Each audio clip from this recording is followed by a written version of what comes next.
Pablo, my friend, this is Harlan Jean Parrott in Baton Rouge. I know that trying to see this is not going to be as easy as I'd like it to be. Do you see how far these strings are off the neck? The neck is straight. I put a straight edge here. Let me get the smaller one. I got the small one. Straight edge, real gentle like. And keep it off of the frets. And the neck itself, you see, is straight, laying across the frets. But on this end, where the bridge is, you can see how tall the bridge is. Okay, and you see how far it is away from the frets. This bridge right here does not have any way it could be lowered enough to make this action about like that so I can play it. And that's the big problem.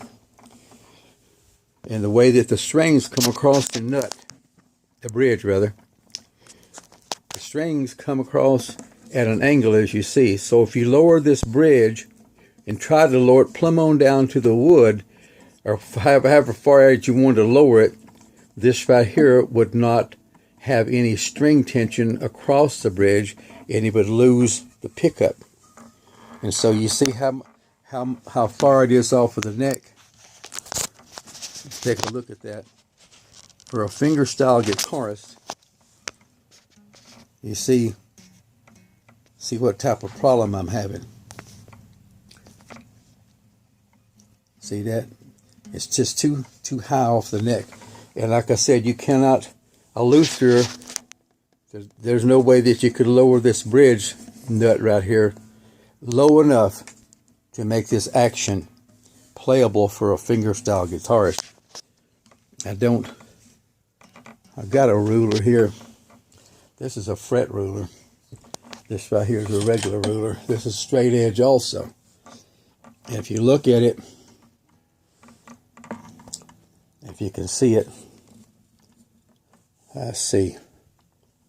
It's hard to see. But let's see. I don't know if you can see it or not. But it's 1/8 of an inch off of the, actually it's 1/4 of an inch, because it's got a little space there on this ruler. If you take a look, if I can get it, it's got a space of 1/4 of an inch before it gets to the measuring part. And I take a regular ruler, just a regular tape measure, and show you at least to get close.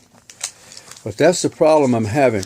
You see, I've got guitars all over the house. I've got some of the best guitars money could buy. I've got Gretsch, Gibsons, all types of Cordobas. Got some Korean made guitars. I got Takaminis. I got a 134 and a 132 Takamine C12 Cordoba. I got all types of guitars. I got 19 or 20 of them. And if you take a look at this, if I can get it on this, setting this on here,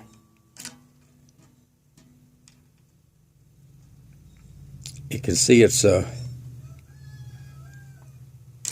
1/4 of an inch off of the fretboard from the bottom of the thing. And you can see here the problem I'm having up close. See how far that is? That right there is unbearable to try to play that guitar with that strings that high off the neck. And like I said, you can't lower that bridge, because this right here, it's got to have some form of an angle in order to bear down on that nut. If you lowered it plumb down to the wood, it would still be too high. Now, I'm showing you that, and you see it's a beautiful guitar. In the case, it's the right case it's supposed to come with it. And I'm not dissatisfied with your company at all. You did a good job. You sent me exactly what I ordered. And I'm grateful for that. You can see there's a Country Gentleman Gretsch, and there's a Super Chet over there in the corner. And I got another Takamine here that I bought. And I had to have this replaced because it had the same identical problem. There's Cordoba C12. There's an Eastman archtop. I'm just an old man, okay? And I don't have a lot of money. I'm on Social Security. That's all I got. I'll show you this guitar here the way it's supposed to be. And I don't mean to belabor the time here because you're not interested in my guitars, I'm sure. But here's a Cordoba, Takamine. You see it's Takamine that I bought. And they had to replace it because of the same problem. But now, since they replaced it, they had a, see how close the strings are to the neck? Look at that. See that? Just barely there. It's got plenty of bridge room in case you wanted to lower the strings more. And those little fixes you're talking about, it doesn't apply. And here it is. You can see how it is. If you come across here, you see how that comes. It meshes up against that bridge right across the fingerboard. A while ago we had this number. It was that much off of the neck, so you couldn't lower the bridge. So that's the problem I got, Pablo. And old friend, I appreciate it. I hope that you get this and understand what I'm doing. And this is my Cordoba, my Takamine P7 or whatever it is. It's the top of the line dreadnought. And it's a nice guitar. Anyway, thank you so much, and I wish you could have it replaced. If you could contact that company, I'd much rather have a guitar replaced and put together with a nice, see the action like this. That's the way they sent it to me. Thank you, and thank you so much. Bye-bye. By the way, this is who you're talking to right here. I'm just an old man that plays fingerstyle guitar.